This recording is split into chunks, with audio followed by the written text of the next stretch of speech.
My dear child, I want to talk to you about something that nobody else seems to understand. I want to talk about the things you used to do, not the big things that everyone notices when they disappear, but the small, ordinary things that made up your daily life, the things that seemed so insignificant when you could do them, that you never thought twice about them. But now that they are gone, or difficult, or impossible, you think about them all the time. I see you grieving these losses. I see you mourning the person you used to be. And I want you to know that your grief is valid. Your loss is real. And I have not forgotten what was taken from you. You used to wake up in the morning and just get out of bed. Do you remember that? You did not have to lie there first, preparing yourself mentally for the act of standing. You did not have to stretch carefully or move slowly or brace yourself for pain. You did not have to calculate whether you had slept in a position that would make movement harder. You just opened your eyes and got up. Simple, automatic, thoughtless. It was so easy that you never even registered it as something to be grateful for. But I remember watching you do it. I remember the effortless way your body used to respond to your will. And I remember the first morning when it was not effortless anymore, when you had to think about it, when you had to try. I was there for both versions, the before and the after. And I am telling you now that the ease you lost is not lost forever. You used to make plans without that voice in the back of your mind, asking, what if I do not feel well that day? You would see a concert coming up in 3 months and buy tickets without fear. You would agree to take a trip and actually look forward to it instead of worrying about it. You would commit to events and responsibilities because you trusted that when the time came, your body would cooperate. There was a confidence in your future self that you did not even know you had until it was gone. Now every plan comes with a silent disclaimer. Now every commitment includes an invisible escape clause. Now saying yes to anything means simultaneously preparing for the possibility that you might have to say no later. I watched your relationship with the future change. I saw spontaneity get replaced by strategy, and I know how much you miss the version of you who could just say yes and mean it without qualification. If any of this is touching something you have been carrying silently, leave a comment. Your story matters, and so does your loss. You used to eat whatever you wanted without conducting a mental risk assessment first. You would order at a restaurant based on what sounded good, not based on what would be least likely to cause problems. You would try new foods because you were curious, not because you were desperately searching for something your body might tolerate. You would go to social gatherings and actually enjoy the food instead of spending the whole time managing what you eat while pretending everything is normal. Eating used to be one of life's simple pleasures. Now it is one of life's complicated anxieties. I saw when that shift happened. I watched food stop being enjoyable and start being strategic. And I know that you would give almost anything to go back to the days when a meal was just a meal and not a calculation. You used to sleep through the night. Not every night maybe, but enough nights that you took it for granted. You would get tired, go to bed, fall asleep, and wake up in the morning. You did not lie awake monitoring every sensation in your body.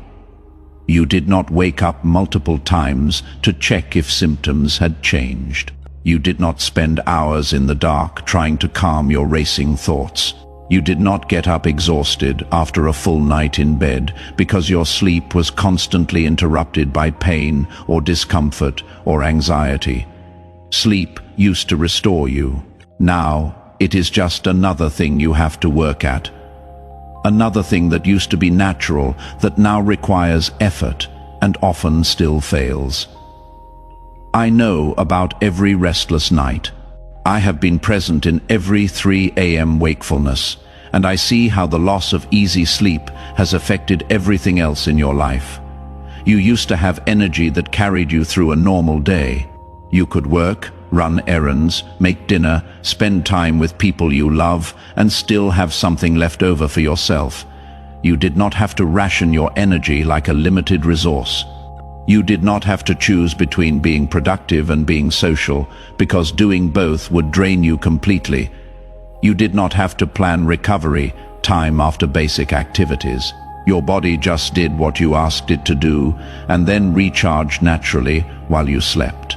Energy was something you had, not something you constantly searched for and tried to conserve and mourned the absence of.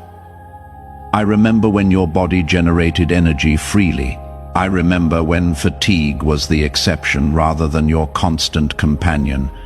And I understand how exhausting it is to be exhausted all the time.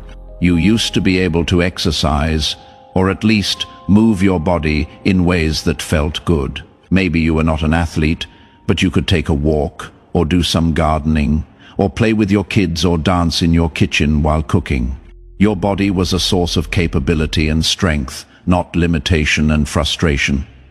You could push yourself physically and feel accomplished, rather than feeling like you paid too high a price. Movement used to make you feel alive. Now it often makes you feel broken. I watched your relationship with your own body change from partnership to adversary. I saw you lose trust in what your physical form could do. And I know how much grief there is in looking at your body and seeing a stranger who will not cooperate. Hit the like button if this is giving voice to losses nobody else has acknowledged. Sometimes being seen in your grief is the first step toward healing. You used to make decisions based on what you wanted to do, not based on what your body would allow. Your choices were shaped by your preferences, your values, your interests, not by your symptoms, not by your limitations, not by careful calculations about energy and pain and recovery time. You had freedom that you did not recognize as freedom because you had never known anything else. The ability to choose based on desire rather than necessity is a gift most people do not appreciate until it is taken away. I saw when your decision-making process changed, when your body started having veto power over your plans. And I understand the frustration of wanting to do things that you simply cannot do anymore. You used to be able to stand in a long line, or sit through a movie, or attend a full event without your body demanding that you leave.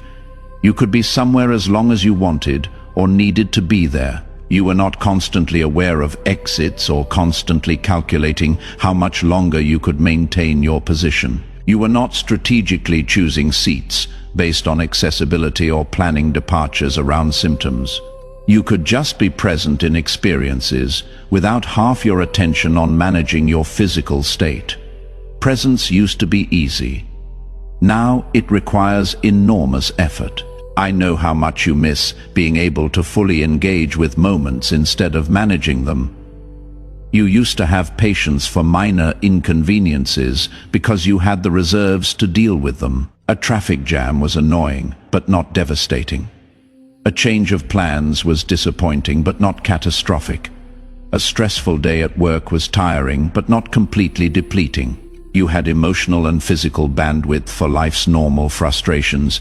But when you are already operating at your limit, already using everything you have just to get through a basic day, there is nothing left for the extras. Small things that would not have fazed you before can now break you. Not because you have become weak, but because you are already carrying so much. I see the weight you carry. I know your reserves are low. And I understand why things that seem small to others feel huge to you. You used to be spontaneous sometimes.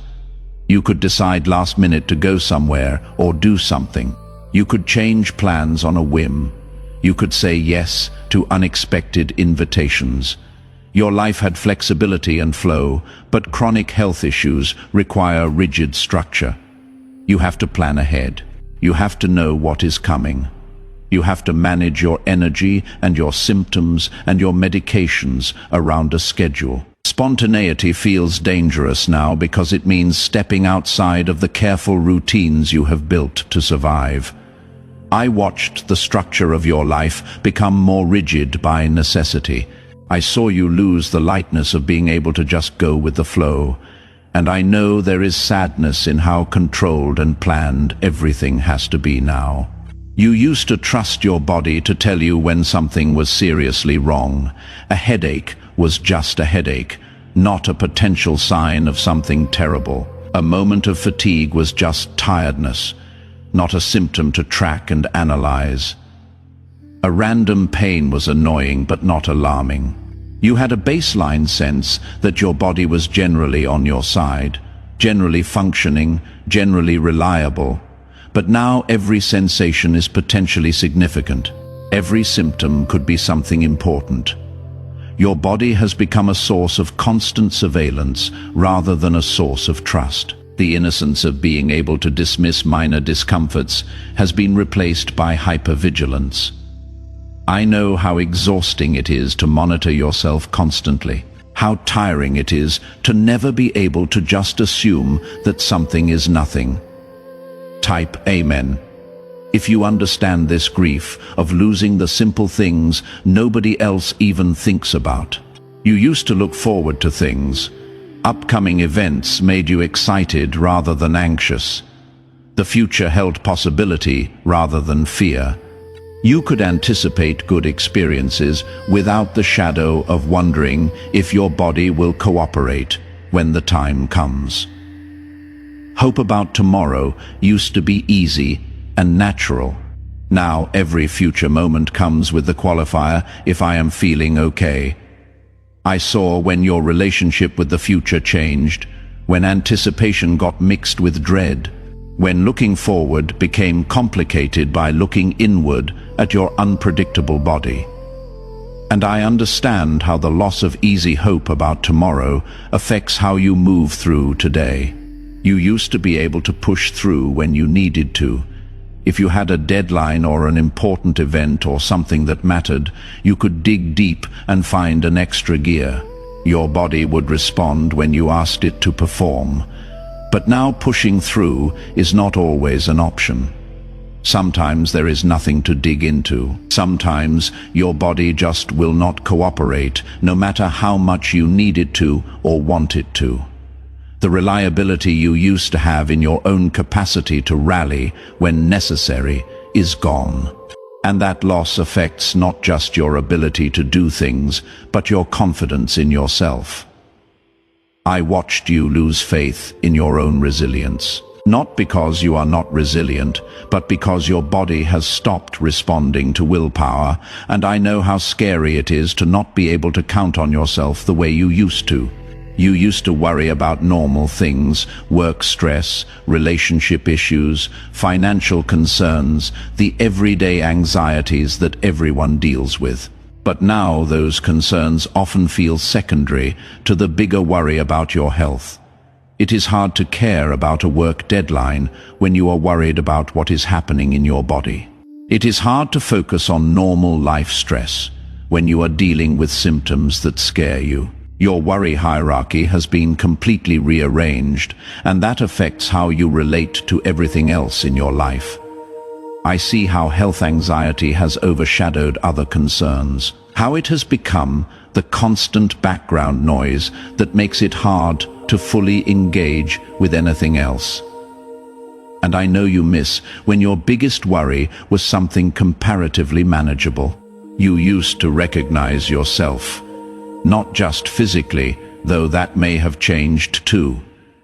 But you recognized yourself in your behaviors, your capabilities, your daily patterns. There was continuity between who you were yesterday and who you are today. But chronic illness creates discontinuity. The person you are now feels different from the person you were before this started. You have had to adapt and change and accommodate in ways that have altered your sense of self. And sometimes you look at your life and think, who is this person? This is not who I was supposed to be. This is not the life I was supposed to be living.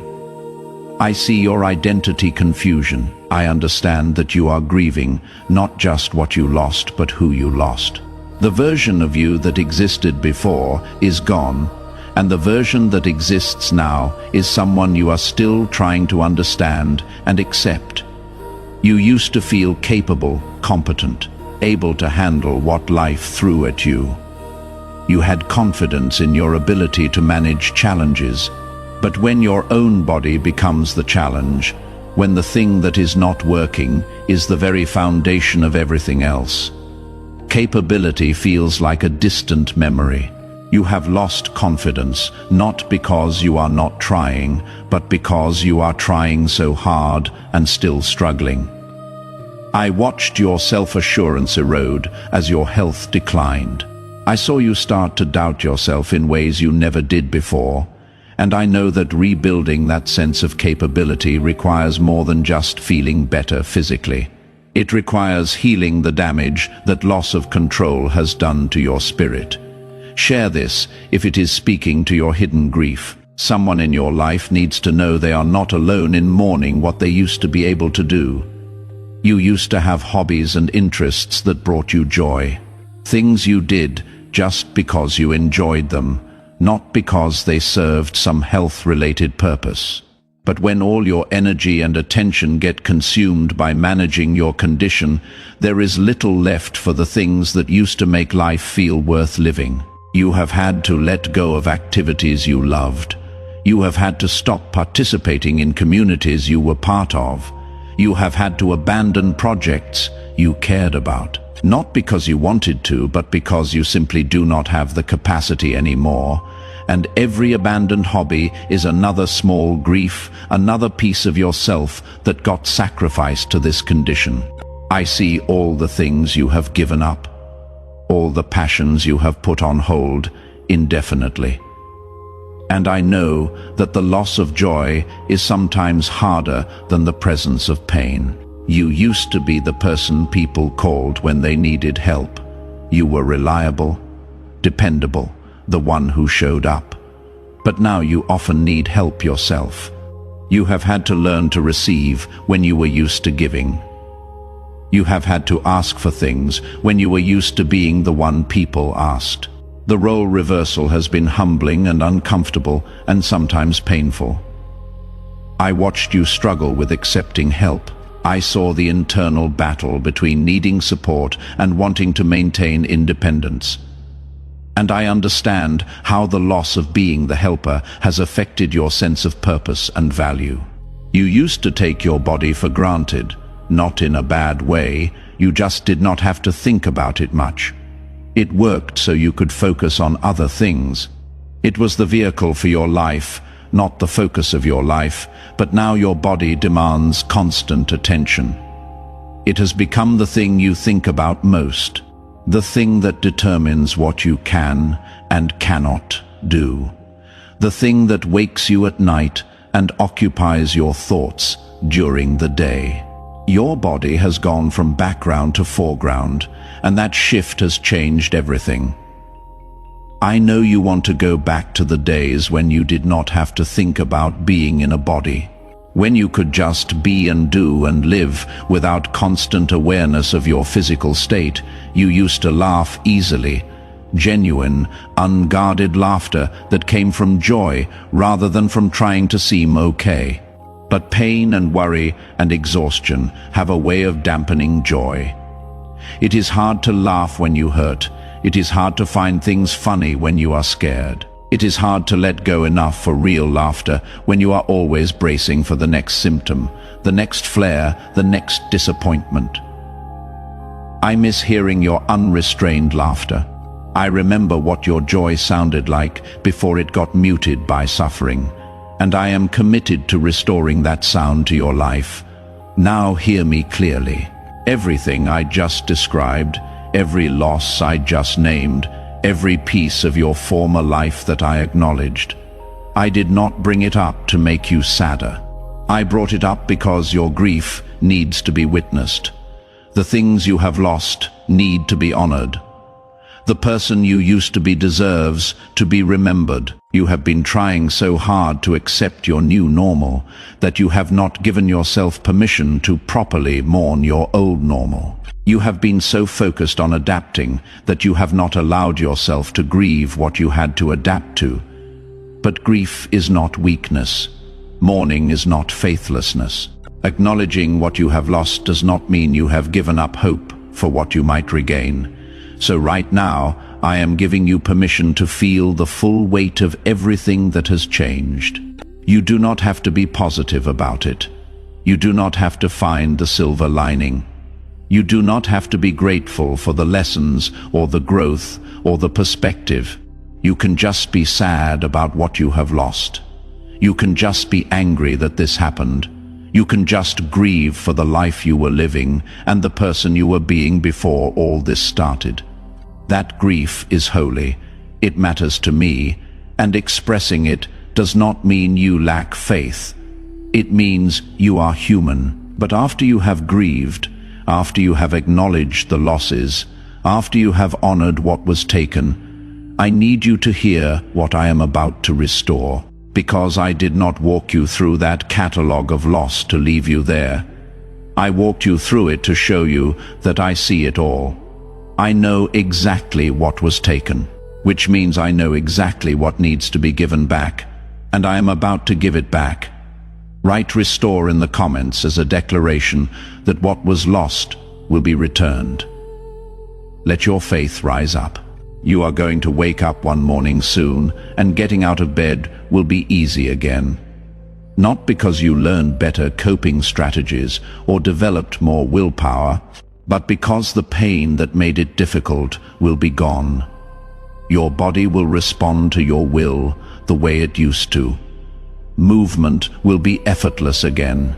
And in that moment, when you realize how easy it is, you will remember this conversation. You will remember that I told you ease was coming back. You are going to make plans again without fear. You are going to say yes to invitations with confidence. You are going to book tickets for events months away and actually look forward to them without that background anxiety about whether you will feel well enough. The relationship between you and your future is going to heal. Spontaneity is going to return. Flexibility is going to come back. Your life is going to have breathing room again instead of rigid structure built around managing symptoms. You are going to enjoy food again. You are going to order based on what sounds good.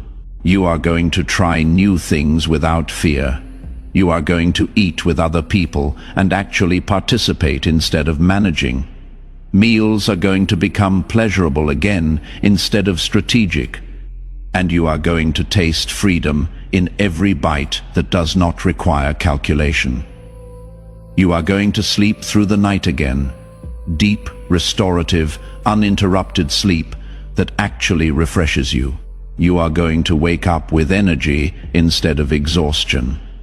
Your body is going to remember how to recharge itself, and mornings are going to feel like beginnings again instead of continuations of the previous day's fatigue. You are going to move your body in ways that feel good. Whatever form that takes for you, movement is going to become a source of joy again instead of a reminder of limitation. Your body is going to feel like a partner again. Strength is going to return. Capability is going to rebuild. And you are going to rediscover what it feels like to trust your physical form. You are going to have energy for your life again. Enough energy to work and be social and take care of responsibilities and still have something left for yourself. The constant depletion is going to end. The endless fatigue is going to lift. You are going to feel like a functional human being again, instead of someone barely surviving on empty reserves. You are going to be able to be present in experiences without managing your body simultaneously. You are going to attend events and actually be there, not half there while the other half monitors symptoms and calculates when you need to leave. presence is going to become effortless again, and life is going to stop feeling like constant management. You are going to regain the ability to push through when you need to. Your body is going to respond when you ask it to perform. Resilience is going to return. Not the hard-won coping resilience, but the physical resilience of a body that can dig deep when necessary. You are going to trust yourself again. You are going to worry about normal things again. Work stress is going to be your biggest concern. Relationship issues are going to occupy your thoughts. Financial planning is going to matter. Health anxiety is going to move to the background where it belongs instead of dominating everything. Your worry hierarchy is going to reorganize itself around normal life instead of around symptoms. You are going to recognize yourself again. The continuity between who you were and who you are is going to be restored. You are going to look at your life and see yourself in it. The identity confusion is going to clear, and you are going to feel at home in your own life again. You are going to rediscover hobbies and interests. Joy is going to have space again. The things you loved and had to abandon are going to become possible again. You are going to have energy and attention for what makes life worth living beyond just surviving. You are going to laugh easily again, unguarded, unreserved, genuine laughter that comes from actual joy. The weight that has been dampening your spirit is going to lift, and your laughter is going to sound free again. Every single thing you lost is being restored. Every piece of your former life that got taken is being given back, not because you earned it, not because you suffered enough, but because I love you and I am not content to leave you in loss. The grief you have been carrying is valid. The losses you named are real, but they are not permanent. What was taken is being returned. What was lost is being found. What died is being resurrected. Your old life is not gone forever. It is being renewed. The person you used to be is not dead. That person is being healed and restored and prepared to re-emerge. You are going to get your life back. Not a diminished version, not a compensated version, not a version where you have learned to live with less, but your full life, your complete self, your total capability. The things you used to do that you cannot do now, you will do them again. The ease you used to have that you lost, you will have it again. The confidence you used to carry that got eroded, you will carry it again. Everything that this condition took from you, I am taking back from this condition and returning to you. Receive this now, not as distant hope, not as maybe someday, but as present reality that is already in motion. The restoration has already begun. What you have been mourning is already being resurrected. What you have been grieving is already being healed. And soon, very soon, you will look at your life and recognize it as yours again. You will look at yourself and see the person you remember. You will move through your days with the ease you thought was gone forever. This is my promise to you. The things you used to do, you will do again. The person you used to be, you will be again. The life you used to have, you will have again, only better. Because now you will know what it is like to lose it. You will know what it is like to grieve it, and you will never take it for granted again.